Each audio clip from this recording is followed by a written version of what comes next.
ദേശാഭിമാനി മുഖപ്രസംഗം 2024 ഡിസംബർ 11.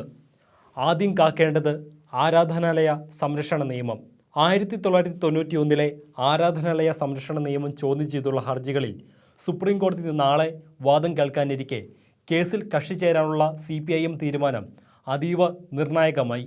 രാജ്യത്തെ ആരാധനാലയങ്ങളെ 1947 ആഗസ്റ്റ് 15 സ്ഥിതിയിൽ നിലനിർത്തണമെന്ന നിയമത്തെ ചോദ്യം ചെയ്ത് 2020 BJP നേതാവ് അശ്വിനികുമാർ ഉപാധ്യായ നൽകിയ ഹർജിയിൽ വാദം കേൾക്കുന്നതിന് സുപ്രീം കോടതി ചീഫ് ജസ്റ്റിസ് സഞ്ജീവ് ഖന്ന പ്രത്യേക ബെഞ്ച് രൂപീകരിച്ചതു തന്നെ ഈ കേസിൻ്റെ അതീവ പ്രാധാന്യം വ്യക്തമാക്കുന്നു.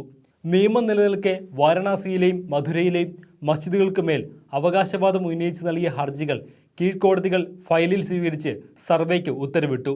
4 പേർ കൊല്ലപ്പെട്ട സംഘർഷത്തിന് കാരണമായ സംഭലിൽ മസ്ജിദ് ഭാരവാഹികളുടെ ഭാഗം കേൾക്കുക പോലും ചെയ്യാതെയാണ് സർവേ നടത്താൻ ധൃതിയിൽ ഏകപക്ഷീയമായി കോടതി ഉത്തരവിട്ടത്.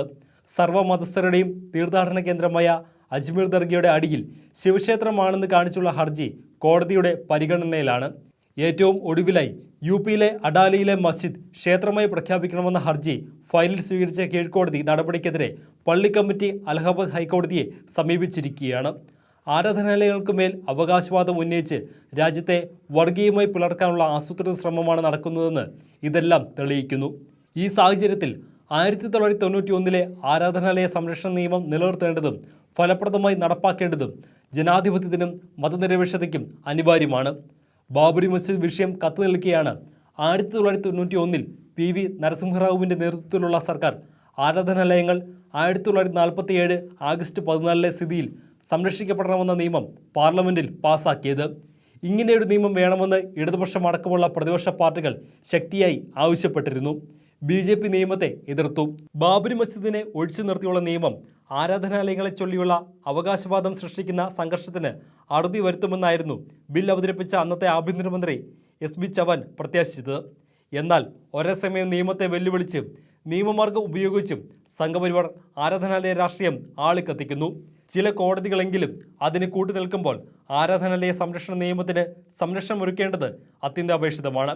ഏതു മതത്തിൻ്റെ ആരാധനാലയത്തെയും മറ്റൊരു മതത്തിൻ്റെയോ അതേ മതത്തിൻ്റെ മറ്റൊരു വിഭാഗത്തിൻ്റെയോ ആരാധനാലയമായി മാറ്റുന്നത് നിയമം വിലക്കുന്നു. ആരാധനാലയങ്ങളുടെ മതസ്വഭാവം 1947 ആഗസ്റ്റ് 15 എന്തായിരുന്നോ അതായി നിലനിർത്തണമെന്നും നിയമം അനുശാസിക്കുന്നു. എല്ലാത്തിനും ഉപരിയായി 1947 ആഗസ്റ്റ് 15 സ്ഥിതിയിൽ നിന്ന് വ്യത്യസ്തമായി ഏതെങ്കിലും ആരാധനാലയത്തെ സംബന്ധിച്ച അവകാശവാദങ്ങൾ ഉന്നയിക്കുന്ന ഹർജികളും നിയമ നടപടികളും റദ്ദാക്കണമെന്നും അത്തരം ഹർജികൾക്കും നിയമ നടപടികൾക്കും നിയമസാധുത ഉണ്ടാകില്ലെന്നും നിയമത്തിൻ്റെ 4(2) വകുപ്പ് അടിവരയിട്ട് പറയുന്നു. നിയമം ലംഘിച്ചാൽ 3 വർഷം വരെ തടവും പിഴയും ലഭിക്കുന്ന ക്രിമിനൽ കുറ്റമാണ്. ഈ നിയമം സംഘപരിവാറിൻ്റെ ലക്ഷ്യങ്ങൾക്ക് തടസ്സമാകുന്നു എന്നതിനാലാണ് അതിനെതിരെ അഭിഭാഷകൻ കൂടിയായ അശ്വിനികുമാർ ഉപാധ്യായ അടക്കമുള്ള BJP നേതാക്കൾ കോടതിയിൽ എത്തിയത്. നിയമത്തിൻ്റെ ഭരണഘടനാപരമായ സാധുതയെ ഹർജിക്കാർ ചോദ്യം ചെയ്യുന്നു എന്നതാണ് ഏറെ വൈരുദ്ധ്യം. ഇന്ത്യയുടെ അസ്തിത്വം പൗരാണിക ഭാരതത്തിൽ ഉറപ്പിക്കുന്നതും 1947 ആഗസ്റ്റ് 15 ഉദയം ചെയ്ത പുതിയ ഇന്ത്യയുടെ അസ്തിത്വത്തെ നിരാകരിക്കുന്നതുമാണ് ഹർജിയിലെ വാദങ്ങൾ.